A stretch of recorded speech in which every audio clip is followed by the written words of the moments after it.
What does that mean to you at a cellular level that we can have beauty arise from the Yeah. ashes that we've walked through? Enjoy what you have. And it's like, that's the beauty in the ashes, is that I really don't think, for me, I have a choice. I think I have to find beauty in the ashes.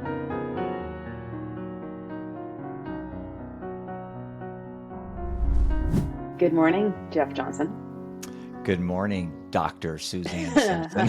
Call me Suzanne, the doctor. I know, I just had to say the doctor parts. I actually am struggling with that I too, know, we because talked we about it. talked about it, right? That Yeah. that I was in a position of birth privilege to have the Mm. grit to do it versus kids that I Mm-hmm. didn't. Anyways, you were in Cedar Rapids, Iowa. Yeah. I've never been there. I told you It's a that. flyover state. So the easiest way to explain it is I'm 4 hours from a lot of places. I'm 4 hours from Chicago. So we're 4 hours Okay. west of Chicago. I'm 4 hours south of Minneapolis. I'm 4 hours east of Omaha. And I'm 4 hours north of St. Louis. You could just go anywhere you want. We can. And so Hey? weekend getaways are great. We can hop in the car and go to Chicago Yeah. for the weekend, come Yeah. back. You don't have to fly. It's like, and even when you fly east and west coast, I mean, there's not flying all the way across the country. So yeah, I like it. I just don't like the weather. It's like 9 degrees today. Is So it? yeah. Well, okay, we're talking today. You and I had a conversation about this a few weeks ago, the idea of beauty from ashes. Mm-hmm. I think that it's a song actually, that it's a Mm. Christian song. And it's just this idea of rising above the ashes because your story has just taken me at an emotional level of what you've Mm-hmm. been through. So I'd like to first talk about the ashes part and then move into the beauty part. So do you want to first tell me about you and what's gone on in your life since 2016 Yeah. or Oh prior? boy, a lot. I guess the easiest way to start is we'll go back to 2016 is kind of where I had this big life change. But prior to 2016, I was scooting along pretty good. I had started a wealth management firm at 23 years old. Worked 100 hours a week. Borrowed off my parents to start the company, and over all those years, I got married. My wife Prudence. We had three children. I had a wealth management firm, thriving firm, big house, traveling the world. And I'm setting you up a little bit for this illusion of success, as I like to Sure. call it. I thought I had everything figured out. Like thought I've got money, I've got popularity, I've got, a TV show, radio show. And then like life does, right when you think you got it figured out, it throws you a curveball. And sometimes it's, worse than a curveball. But in my case, a lot of things came to head on October 4th, 2016. And I'll just say that in my case, I had been an alcoholic for 30 something years. I had a gambling addiction for about 15 years, all You while were I high was, functioning, yeah, right? Really high right. That's what functioning. they call it. And I never heard that term. I just, I was an athlete. I played two sports in college. Very competitive. I had three brothers.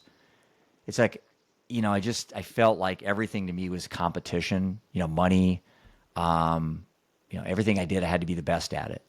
And I think alcohol was the same way. I wanted to be the best alcoholic. I wanted to be the Mm. best. I wanted the best wines. I wanted to challenge myself, and it's like, and so like most things, they aren't a problem until they become what? A problem. And on October 16, our oldest son passed away from a fentanyl poisoning. That's what they call it, but it was an overdose.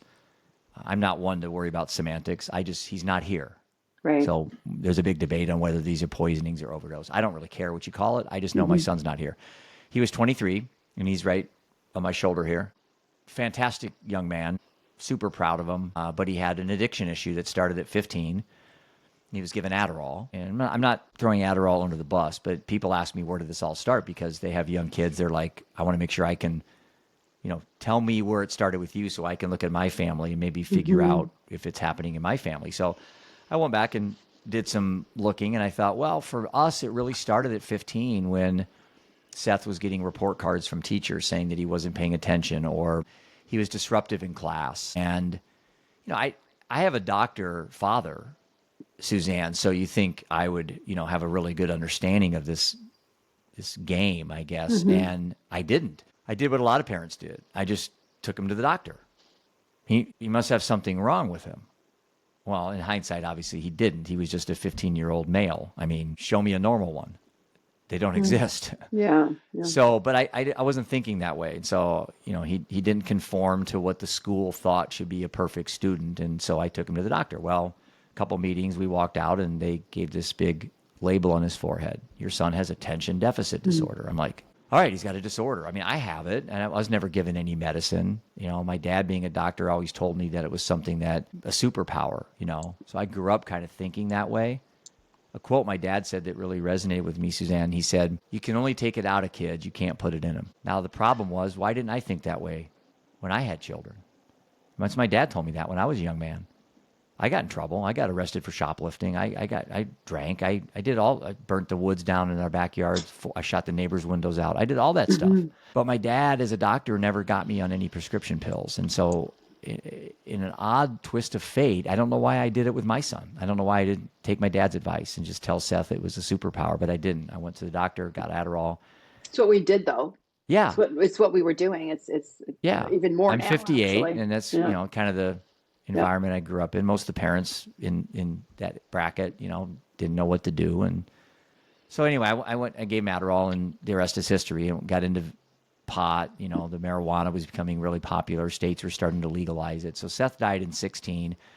This started about in 2008, 2009. So you can go back then. There was no Hmm. TikTok, Instagram wasn't around. It's like, Yeah. you know, access to some of this information wasn't really available. It was still old school. You just went to the doctor and did what they told you to do. Well, Yeah. Yeah. I buried him, 8 years later. So on that particular day, though, that was like the first time that I really realized that it humbled me as Mm. a man, as kind of the leader of the house. It sounds very, sexist, but it's like on my watch, I was raised that way. I wanted to be a provider. I felt like I was. My wife did a fantastic job. We had a great marriage. Everything was awesome. And then Seth died, and death came into my life, for that first time there, and said to me, "Hey, you think you have things figured out. Well, you don't. And I'm going to take somebody that you really care about. What are you going to do about it?" That's what I'm telling myself now, Hmm. Suzanne. Obviously, I didn't communicate with death, but it's like I told myself, I didn't say, like, why did this happen to me? It's like I tried to, like, what can I learn? What can I learn from this? So immediately what I did when he died, I went into like hyper shock. My wife and I just, it was the most horrific day of my life was the day I got that call. And I remember telling her that Seth died. And it's like, I just, whatever you think a conversation like that is, multiply it by 100. And Yeah. it's still very hard 8 years later to go back to that time Never and goes to away, remember, right? remember pulling in my garage and just that dead. He's dead. It's like, Mm. ow. And so, my wife obviously didn't take it very well. For about a year and a half, I just stayed home. I told my business partner I need to stay and really work on help my wife and help my two boys because Seth had two Hmm. little brothers. They were 13 and Hmm. 15. And, one thing I do want to say though, that initially I was like super dad. And I remember the day Seth died. I set the boys on the couch. My wife was to the right. They sensed that something really bad had happened. Roman got off the bus and Ian was in a golf tournament that he came home from. And I just had this feeling as this ex-athlete, as this dad, husband, that this is like a competitive environment for me, right? It's like I'm going in front of the arena. I'm going to compete. And I was competing against death. I was competing against adversity, And so I told the boys, and this is a chapter in my book, I said, well, after I told them Seth died, you can imagine how that went. They were 13 and 15. And so Mm. they were like, what? Pets die, grandpa died, but not my brother. Yeah. Yeah. Yeah, it was just like, and so I said, boys, we have one of two roads to go down. We have one road of anger, despair, and hatred, and we'll become alcoholics and addicts ourselves. Or we have a road of inspiration and motivation. And this can be the single greatest moment in our lives to make a difference in the lives of others. Hmm. I ask you to join me. Where that came from, I have no idea. I mean, I'm secular, so I can't say that God came in and told me to say that. But if there is a God, maybe he did. I don't know. Hmm. But I said it authentic and raw and tears flowing down my face, but trying to stand strong, show him that, I'm super dad. Okay, I did that, right? Well, I wasn't super dad. For a year and a half, I stayed home and didn't work, drank every single day. My wife and I Mm. did. As I like to joke now when I speak, is I called every negative person in my head and had the biggest, pity party you could have, to the point where I got up to 190 pounds. But I noticed my wife, who is 9 years younger than me, and she's also behind me as well, Hmm. that she was really, really, really doing bad. And the alcoholism and the smoking and her weight and just dropped. And I noticed, I'm like, she looks 9 years older than me, Mm. not 9 years younger, just like that. And, she went to a place to get help with alcohol and prescriptions and depression, all that stuff. And I decided to quit drinking to support her. So really, Suzanne, I haven't drank in 7 years, but my real motivation was to help my wife, because Mm. I figured I didn't help Seth. I drank during his addiction. I got to stop or she's going to die. So Right. I quit thinking it would help her, and it didn't. It's one of the things about addiction. I can't, I'm not trying to say anything disparaging towards my wife, but she couldn't find reasons not to drink. And so on June 29th, 2021, a day after our youngest turned 18, so he loses his brother when he's 13, and then he turns Mhm. 18 the next day, his mom Wow. dies. So Wow. Prudence died of alcoholism. She died of grief. That's what she died Mm. of. And I watched, again, death come into my life and say, hey, Jeff, you wrote a book. This all happened after I did the book, after I did the podcast, Mm. after I'd become an advocate. I did that to help me, but also to try to let people know that these things happen. But I couldn't save her. Did you have any inkling that death was imminent for her with her level of Yeah, drinking? Yeah, I did. they doctors had talked about that, I guess, Yeah. too. Yeah. She was like 80 pounds and in a wheelchair when she died. It was, Wow. Oh my and goodness. yeah, and just the most beautiful, vibrant, just the love of my life. Yeah. And so there was another opportunity for me to become a better human being. I mean, that's the moral of the story Mm. of my story is these events in my life. They do determine who I am today, but in a good way, but not without absolute, utter chaos in my life and in my head, and fights I deal with daily that I have to let people know. I still, even on your podcast right now, probably look like I'm strong, but every day, and I mean every day, is very difficult. But Yeah. the gratitude and the abundance around me, the love that I wasn't aware of, it was always there. I just like blocked Mm. it out through making money or drinking. And now that Hmm. I'm not having that attachment with money anymore and I don't drink, my heart's open to accepting all this abundance that was always there, but I just never Right. saw it. Right. And then you lost your mom afterwards too, didn't you? 4 months after my wife died. That's half your family. You've written about Yeah, this, right? Half of your family. yeah, yeah. How did you, and still, I guess, do you get up every morning with that level of grief? Because I have been so struck by the profound level Mm. of you've had one after another after another. How do you get up? Well, I almost didn't. The Christmas that my wife died, right after my mom died in November, she died in June. At Christmas, that weekend was, well, I'll just say I walked around my house with the gun in my hand, be Hmm. very blunt. I mean, if you can't be blunt and talk about this stuff, then why the hell do we talk about it? It's like, Right. Yeah. I'm comfortable sharing suicidal ideation. I'm not proud of it as a 58-year-old man, but the highest demographic for suicides in our country is white middle-aged men. Yeah. Me. It's you. Absolutely. Yeah. Right. And it Yeah. doesn't have to be death of half your family and all that. Sometimes it's Hmm. just you look at your 401k and you're like, I should have more. I'm going to kill myself. It's like, so I got as close to taking my own life as a human being could possibly get without attempting. I never pulled the trigger, but I got within seconds. And so Mm. again, I came out of the ashes, as you so eloquently said when you started, a stronger human being, a better Hmm. man, a better son, a better dad. But I'm not over any hump. I haven't conquered anything. I haven't moved on. I don't want to move on, Hmm. Suzanne. Why would I want to move on and forget about my wife and my son? They compel me to do good for other people. They push me every day when I want to quit. Has that at all helped you reconcile the loss of it? Because I don't even know how you reconcile that. Like, I how do don't want you to make peace with reconcile. that? Yeah. Yeah, I made peace with it. Is that the Okay. same thing as reconcile? I Maybe it don't, is, but I don't know. I don't want to move on. I don't want to stop talking about them because that's when they die. Right. Right. That's not going to happen on my watch. And you know, when Seth died 3 weeks later, his daughter was born. So I've got this Yeah, you said that. fantastic gift, Mm-hmm. and her name is Brighton, and she's Mm, 8, and she is just like, well, one of the reasons why I didn't pull the trigger was her, mm-hmm. along with my 3 boys, or my Mm-hmm. 2 boys. You know, through all this, there's just an unbelievable amount of abundance in my heart, you Mm-hmm. know, and things that used to get me upset. I go back to those moments, and I'm like, this pales in comparison. Yeah. So, what's the lesson for your listeners and for people that are trying to extrapolate something from this conversation? It's like, I'll tell you what not to do is to compare your grief with mine. That's so unproductive. No more than it is to compare a success to your successes. So comparison is the what's the word? The root of evil, or something. I know there's a word for it.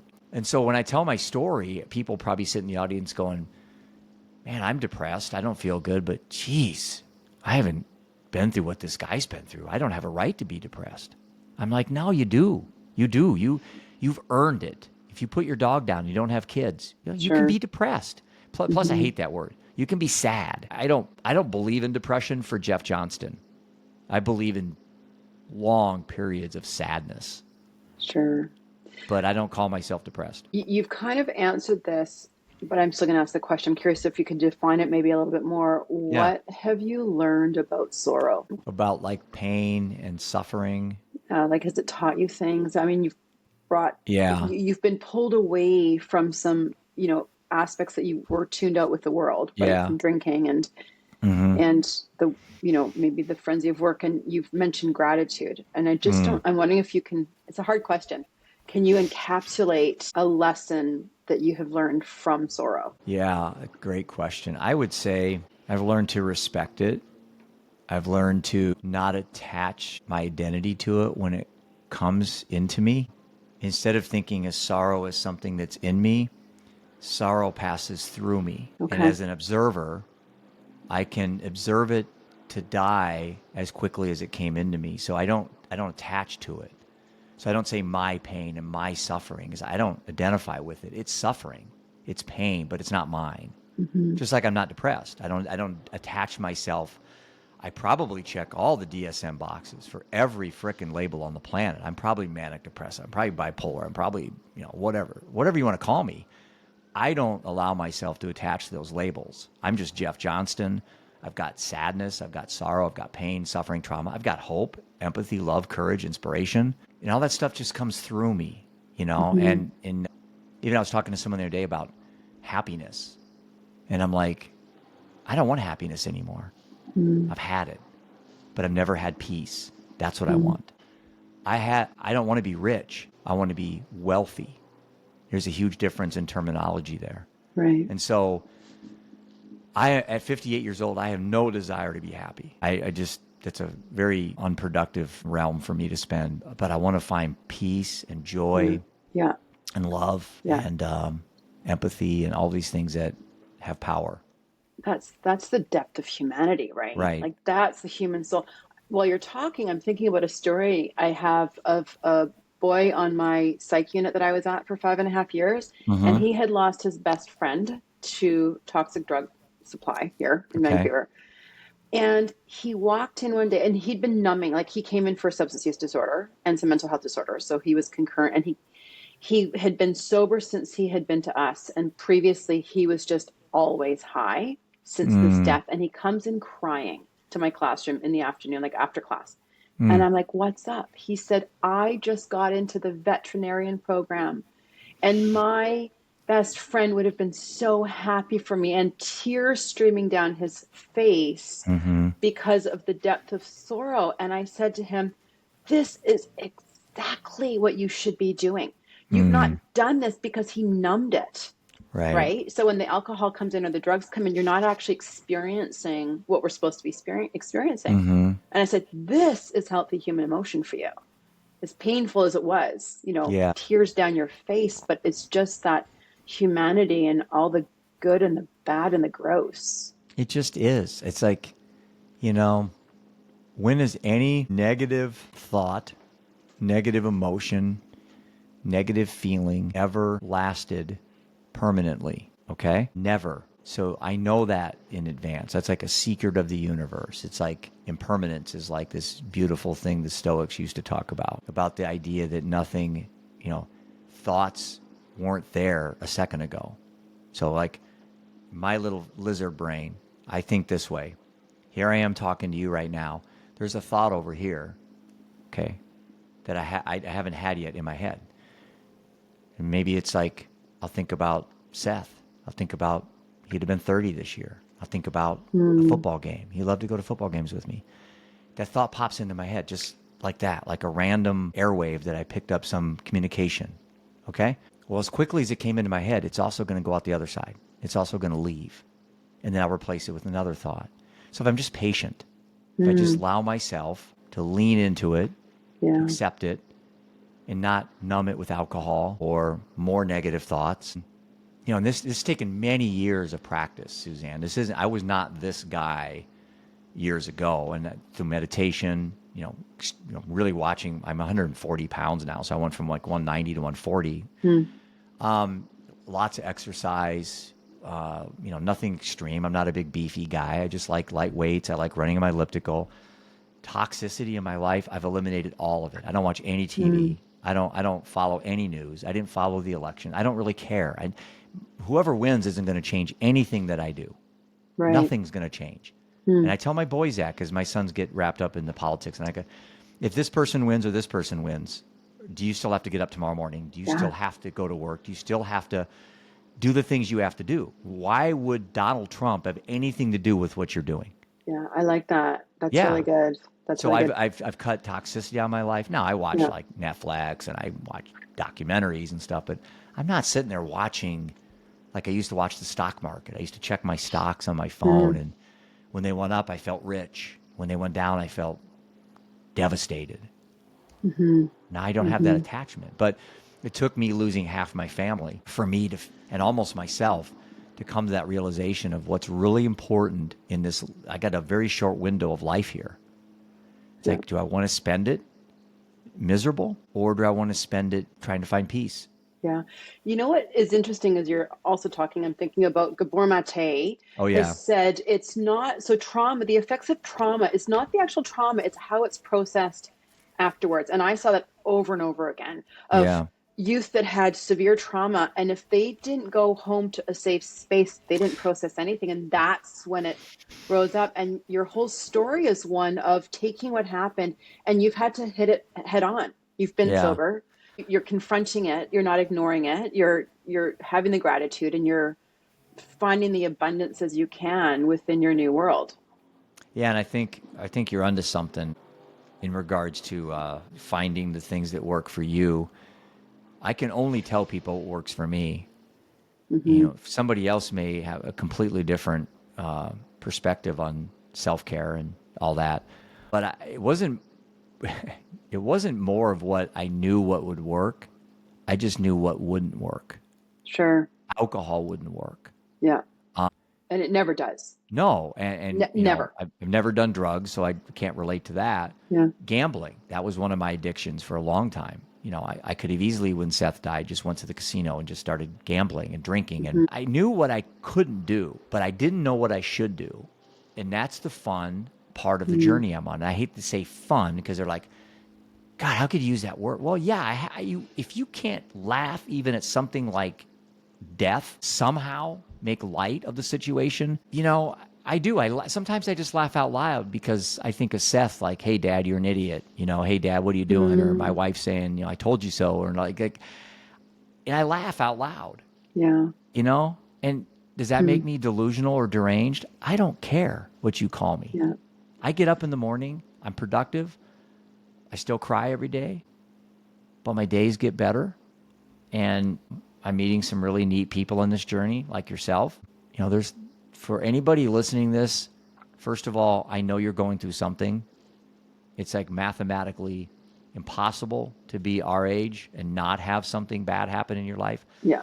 But if you can answer this question, do things happen to you or do things happen for you? Mm. And how you answer that question will frame and dictate the quality of the rest of your life. So if you run around saying, oh, Seth died, that's happened to me. My wife died, it's happened to me. And then woe is me, and misery and pity and sorrow and suffering and trauma and pain. Or like Viktor Frankl did, the concentration camps happened for him. Right. You know, they happened for him to be a better man and to learn from that experience, you know, to have gratitude. And I know parents right now that have lost their only child, Suzanne. Yeah. I know moms and dads that have lost their only two. I know 3 parents that have lost their only 2 children. And I think to myself, I've got 2 out of my 3 still here. Right. I'm lucky. You are segueing us into the beauty part. Yeah. So shifting into the beauty. So if you've listed a bunch of things that you've had along your journey of healing. I love that you're so candid of the challenges that you still face. Of course that you would. Is there a single aspect that started for you on the healing journey that you could maybe get up a bit easier every morning? Like, of all of the stuff that you've mentioned, is there one that was 2 the things. most? Okay. Alcohol. The day I quit, everything changed. Everything changed for me. Yeah. That was the single greatest decision I've ever made in my life. Okay. Now, I'm not preaching abstinence or sobriety. I'm just telling you, for Jeff Johnston, alcohol didn't work. All I can say. The day I quit, I've never been tempted once. Wow. I've never thought about alcohol. Wow. I drink NA beer. I smoke cigars. I get a little bit of a little thing with the cigars, and that does fine for me. But I used to play. Now, for those people that are into AA, this is not advisable. But early on when I stopped drinking, and I don't say I gave up alcohol, because that implies I made a sacrifice. Right. I didn't give up alcohol. I got my life back. Big difference in mindset. Right. But I used to go out for dinner, and this is a funny story. I would, you know, because I'm widowed, so I'd go out by myself a lot. And I'd order a steak and something, and I'd order the most expensive glass of red wine that I could get on the menu. Cabernet, like Opus One or Camus, or some of my favorite red wines. And the guy would come over, a gal, and they'd put the wine, and I'd eat, and then they'd come over to get the bill. And they'd say, how was your meal, you know, Mr. Johnston? I'd say, it was really good. I noticed you didn't drink your wine. And I'd say, yeah, I don't drink. And you could just see him going, I could hear him going back to the chef going, you won't believe it. This guy got a $34 glass of wine, and he sat there and told me he doesn't drink. And it gets them thinking about why I do that. And they know why. They know I have a bad relationship with alcohol, but I can put that alcohol right in front of me and smell it, and I don't ever want to support what's in that glass. And so that's that competitiveness as a child, as a young person, that helped me with 3 brothers and playing 2 sports and running a wealth management firm. These are all things that I think as a competitive person has helped me with my adversity, you know. But I don't recommend anyone struggling with alcohol doing that. But I need to test myself. And I still to this day have done that. Is that why you, so just to test yourself is why you order it and don't touch it and spend a lot of And money you know on what? that glass? If I drank it, you know what I would do? What? I would give me grace. I would give me mercy. Sure. And I would say, it's okay. It's okay. I just have to make a choice tomorrow. You're being kind to yourself. Right. It feels like a huge part of your beauty journey is you are being kind to yourself and not You being picked hard up on on that. yourself and That's having great. grace, right? Right. Like And a that's lot of people struggle. They don't. They beat themselves up all the time. I follow people that post, I'm 1,000 days sober. And then like a week later, oh, I have to confess to my LinkedIn family I drank and I just, I feel, why do you do this? You just had alcohol for one day. Yeah. Yeah, I'm trying to like dig into how do we rise above ashes and create beauty? And I'm just listening to you. Like that seems almost key that you're okay that you wake up crying. You're okay to tell me that you still struggle on a daily basis and you want peace. And there's so much grace in that. And I wonder then if it brings freedom to that journey. Oh, it's so liberating, Suzanne. Yeah. That's an astute observation. It is so liberating to know I'm not trying to get to this peak of this mountain, then this summit that I used to try to like financially, you know, conquer these things. It's like, I know that if I got to a summit, all I'm going to see is taller mountains out there. I'm going to climb Yeah. back Yep. down, Yep. go up the next summit. I Mm-hmm. give myself Mm-hmm. massive breaks in allowing myself space to be human. Sure. I also like to tell people, when is the last time you ever went to a gym, parked your car, went through the front door with your water bottle and your towel? Everybody's saying the same thing. I don't really want to be here. I'd rather sit on my. And then when you're done, you get in your car. When have you ever felt bad? I say the same thing about Mm-hmm. crying. When have you ever laid on the Yeah. floor in a fetal position and cried and cried and cried like I used to? And my dog would come over and just Yeah. lick my tears. And I'd say, "Leave Oh, me alone. I'm not done being right, right, miserable." right, right. It's like, Yeah. give me my Yeah. space, dog. And when have you ever done that and felt worse? Mm-hmm. Never. Yep. Yep. Never. So allow yourself to Yeah. do Allow it. that. Allow yourself to just break Yeah. down and just go with it, Yeah. you know? You know what I think is a huge barrier to that is expectation, right? Yeah. This came to me a few years ago in my classroom with my students on the psych unit that when you have higher expectations, you have greater disappointment. Mm. The higher the expectation, the greater the disappointment. I would think with this kind of loss, it's easy to have expectations of where you're supposed to be at and Yeah. how you're supposed to have joy at this point or peace at this point. And those expectations could be crippling to not have the freedom and the grace with yourself. I have one expectation when I get up in the morning Yeah. to make it back to that bed. Sure. I'll That's freaking good. worry about tomorrow when it happens. And that doesn't mean I don't think about like our app and how that's going or, you know, I got to give a speech in a week. You know, yeah, I'm not an idiot. I plan, but I get up in the morning, you know, I get up really early. I was up at 3:45 this morning. Whoa. Yeah. That's early. I meditated an hour. Wow. Yeah, Wow. in the Okay. dark. Sometimes I just lay in bed, put my headphones on, I meditate. Sometimes I get Mm-hmm. to sit on my couch. But that's sacred time for me. I Mm-hmm. don't say that to try to like. You know, I'm not one of these guys where like you got a cold plunge. You got to. You know, it's like nah. I tell you what. I sleep great. I get my 7-8 hours. I go to bed early, and when I wake up, I don't care what time it is. If I feel like I want to do, I just get up. Sometimes I go back to bed. You know, at 8, I take Mm-hmm. a power nap or something. But it's like I've got a routine going now with my diet and my exercise and the community I'm in. And I feel like I'm achieving peace in my life. And I'm 58. I want to live to be 100. Mm-hmm. I'm not going to get there being drunk, being 40 pounds overweight, being diabetic. I'm not going to get there being in a miserable headspace. So a lot of my routine is literally to keep me alive. And I Right. don't mean that figuratively. My boys will say like, geez, Dad, you know, it's Sunday at 7 o'clock. You know, why are you running in your elliptical? And I say, I don't want to die. Mm. I, how much more honest can I be? I Yeah. don't look in the mirror and Yeah. flex I'm not doing it for that. I want to live. I want to see Brighton grow. I want to see my kids have kids. Mm-hmm. Mm-hmm. I want to be there when my dad passes away. I mean, I just like, I'm not going to do it putting toxic stuff in my mind or my eyes or my ears. Right. I'm not going to do it. And if a Right. car hits me, so be it. I can't control that. Yeah. You're setting powerful stories and lessons for your boys and your grandchild. Yeah. Yeah. You said, so I asked you, you said there were two things in terms of like the top part. So you said One was alcohol. What's number alcohol, two? What's number two? mindfulness, Okay. meditation. It's Mm-hmm. it's my big thing. And I would say, and I don't share this a lot, but I'm comfortable in this space of sharing it. But I have done some psychedelic therapy. Got tremendous benefit from that in a very controlled setting. It wasn't like doing stuff on the couch with your friends in the 70s, but the psychedelic community, there's a lot of people that I think more than not have got some benefit. So I'm not Yeah. telling people they should go check it out. All I'm telling you, for me, it worked. The research is astoundingly supportive I of its know, but there's a within massive therapy. stigma.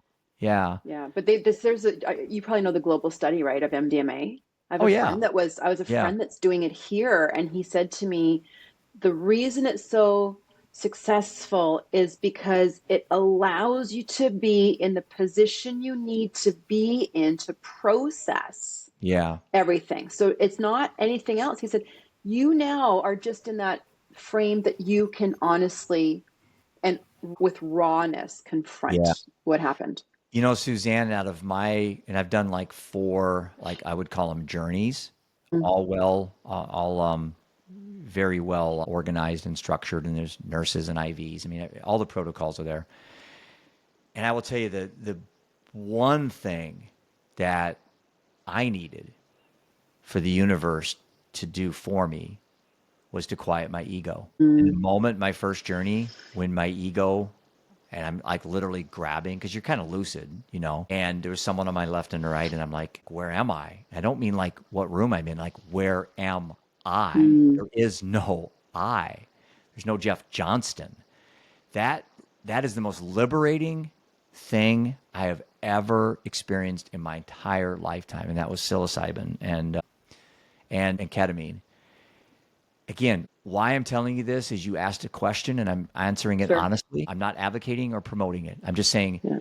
in the States here, it's still stigmatized. It's still difficult to do these Right. things. But in my experience with these things, uh, they've been for the most part very favorable. So what's the Hmm. future of it? I don't know. I don't know. Yeah, you're on a journey. Before we move into my three wrap-up questions, I want you Yeah. to tell me about that poster behind you, the living undeterred. And I love the language. So just can you quickly tell me about it? Yeah. I know it was your beauty from ashes moment Yeah. of doing something with your So loss. when Seth died, the very first thing I did was about a year after that, in the middle of my alcoholism, I started writing a book. Hmm. This one's for you, an inspirational journey through addiction, death, and meaning. And I really wanted to write it from like a stoic philosophy that, yeah, all this crap happened. It sucks. It stinks, you know, but out of it, these amazing things have happened. And so I did a podcast for 3 years called Living Undeterred. And this is the studio I did it at. It's on hold right now because I just got too many things going on, Yeah. and wrote the book. And then what I decided to do was I got really antsy, and I felt like I wasn't doing enough, which I think is a curse for me. I never Sure. feel like I'm doing enough. Right. I just decided on a whim to go buy this big RV, and I got it fully wrapped in black and gold because that's the colors of the Iowa Hawkeyes here. And it said the Living Undeterred U.S. Tour, a mental health initiative. And I committed to go raise $1 million and drive Mm. all summer. And we did. We did 20,000 miles over 95 days. And Wow. I wanted to raise $1 million and give it to charity. And that didn't happen. I got very little support. I had this Mm. big billboard flying down the highway thinking, oh, these CEOs, these athletes, these musicians, these people that claim they're making millions and millions of dollars. They can throw me a few bones and I'll help people. I raised like $35,000. I spent Mm.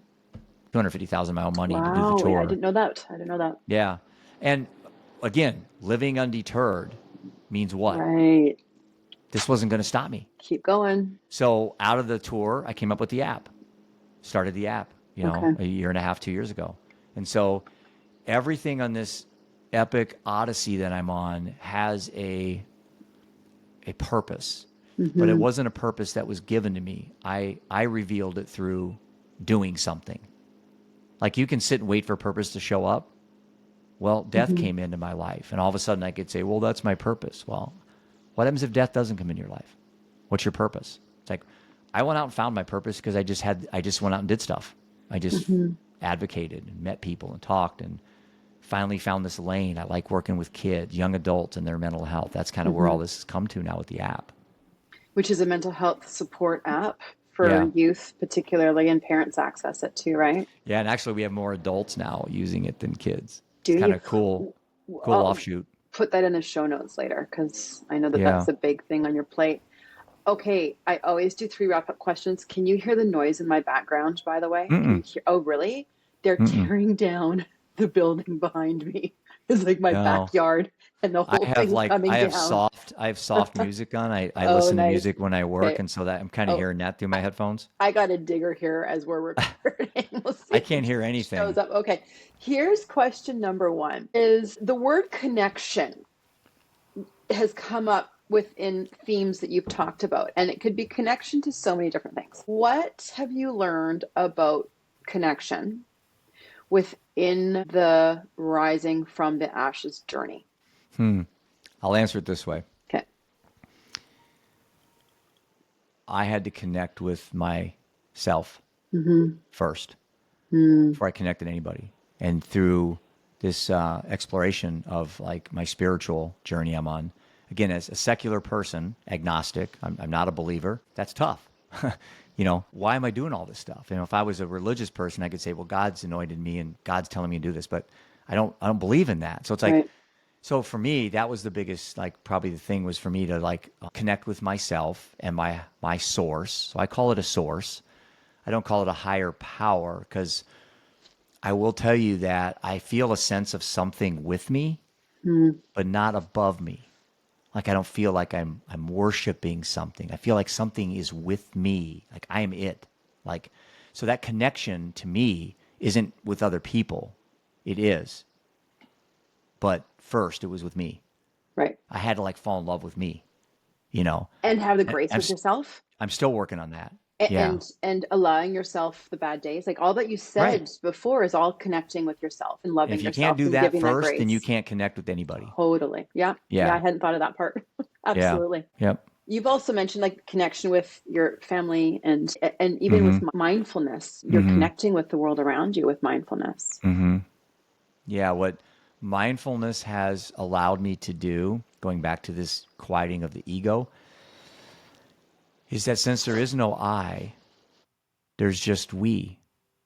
There's no me, there's we. Mm-hmm. And so Mm-hmm. I now, even animals, I just have this complete love of everything in my life. Like I see another person, I don't see black or white or, thin or heavy. I don't see straight or gay.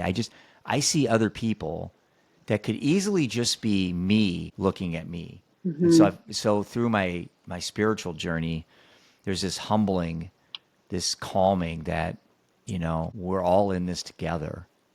And Right. sure, my story, probably 100 people you could randomly pick. I mean, there's not a lot that probably been through, but I'll tell you what, there's a lot of people in that audience that I haven't been through a lot of what they've been through, you Mm-hmm. know? And I hate to use the example, but how many people have been like sexually abused as a child? I never was. So I can't relate to somebody who's telling me about that.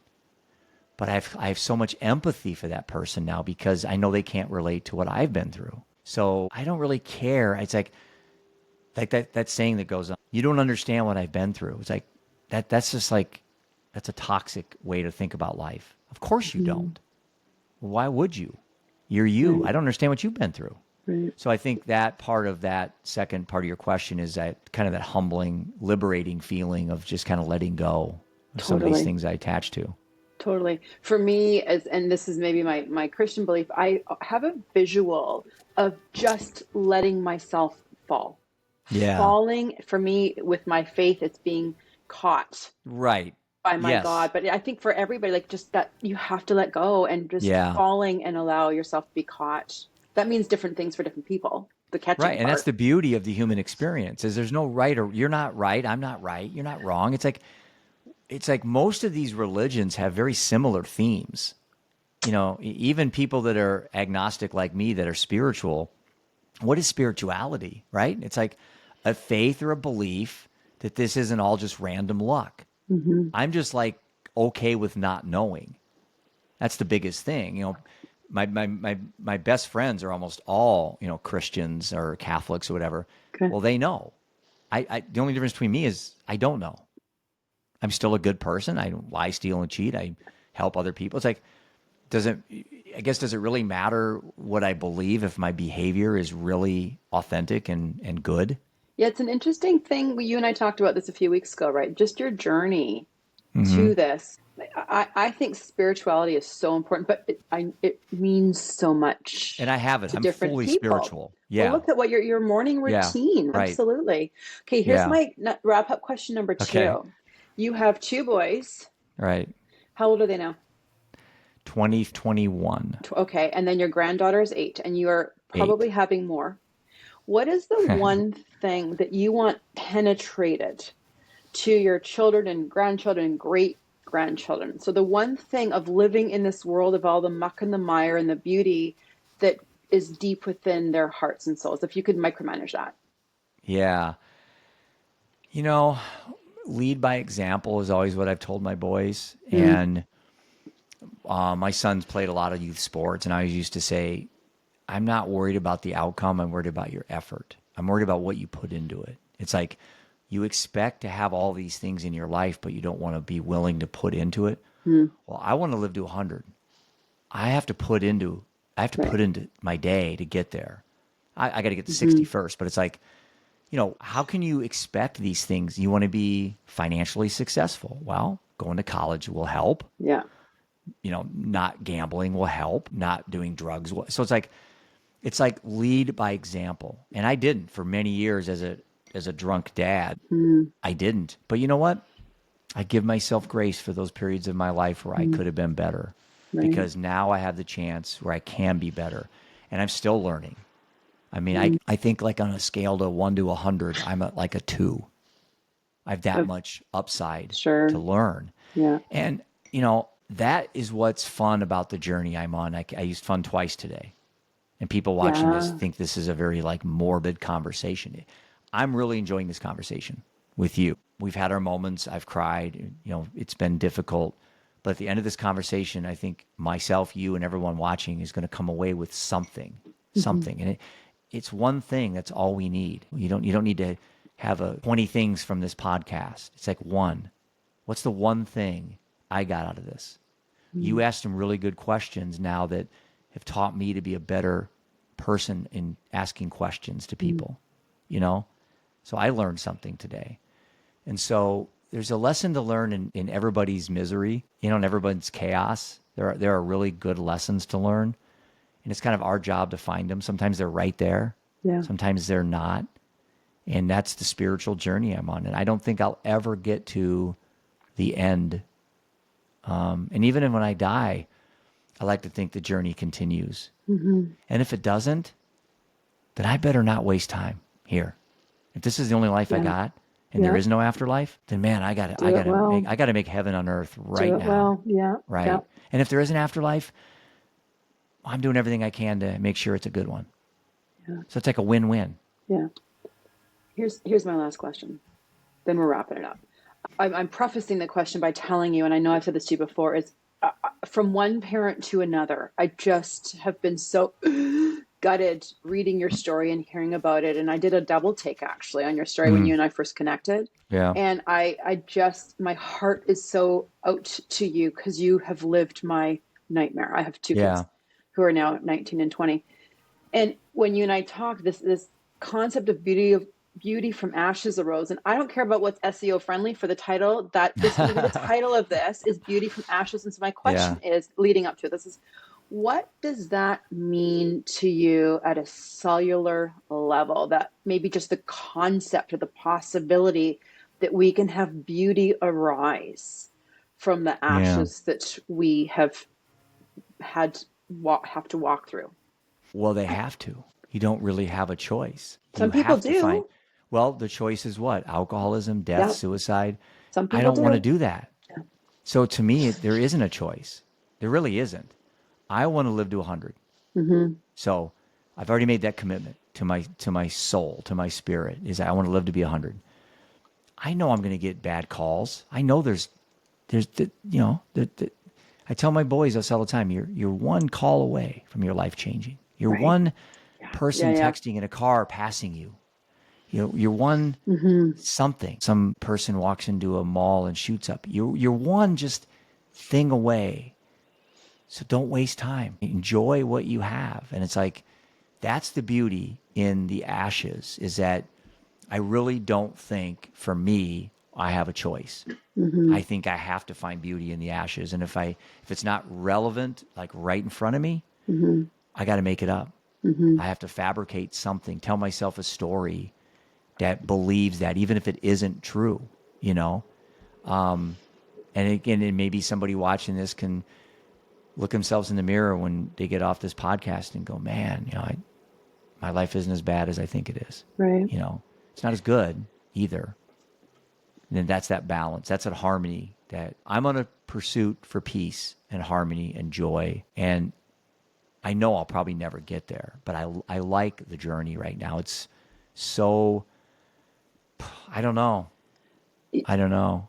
I think to myself, what would I be like right now if all this wouldn't have happened. Mm. And this sounds really hard for anyone to understand because you've made some very accurate statements. Like my worst fear is like, I think I'm a better human being today. Mm. That if none of this would have happened. Now, obviously, my son and my wife would disagree with that because they're not here. But it's like for Right. me, selfishly, Yeah. I can contribute more to society than I ever could have had they not passed. That's your beauty right Yeah, there, Jeff. right, That's your beauty. It's like that idea too that we talked about, that your past does not define you, but it is defining, and it has been so love that, defining for you. love that. That hit me a few years ago too. That's another I catchphrase love of that because I heard doesn't someone one define time me. say, "Don't let the past define you." And I'm like, I call BS on that It's statement because you need to defining. finish the statement. Yeah. It's You just defining. quit. Yeah, There's a it can difference. define you good. I'm not defined by, but it's defining because it's that work in progress. It's the work in Right, progress. It's your journey that you're talking about, because all of your past, it's not just who you are, but it's defining for how you're going to live this life and do this journey and find your right. peace. That's the definition, and where the beauty is in that too. Yeah, and is there really a past? I mean, I can't go back. You know, so I've just kind of told myself that all there is right now. You know, I could have a heart attack right after this podcast. So there's no future if I Mm-hmm. died. There's certainly no past. There's memories, but I can't go back. I can go to places that I've been at in the past, but I can't go back and replicate that moment Mm-hmm. exactly with the people that were there. So I've just told myself that it's almost like there is no past. It's like Right. I was married once. It's I moving had, forward. yeah. It's like trying to stay really present. It doesn't mean I'm demeaning the fact that they're not here, and I would give my life up to have those two back. You know, especially my son Mm-hmm. because of his age. He had so much vibrant life ahead of him, and with a daughter too. I think he'd been just an Mm-hmm. amazing dad, and he would have been Mm-hmm. a keynote speaker about recovery. And I just like, and I still think he is that, but I'm doing it for him. It's like he is Yeah. in me. Yeah.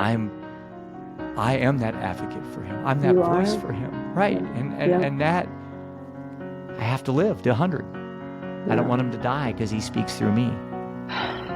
Jeff Johnston, I wish you peace. Like I wish you peace, even if it's the journey of just keeping on getting towards it. Peace and Yeah. joy is a beautiful Yeah. thing. Thank you so much for your time. Thank you. Appreciate it. Appreciate it. Thanks for listening. You can subscribe to this channel if you want more content about how we find authentic connections, and click like on the link below. But also, you can look below for other links for other episodes that are of similar content of how we do connect with others. I'll see you next time.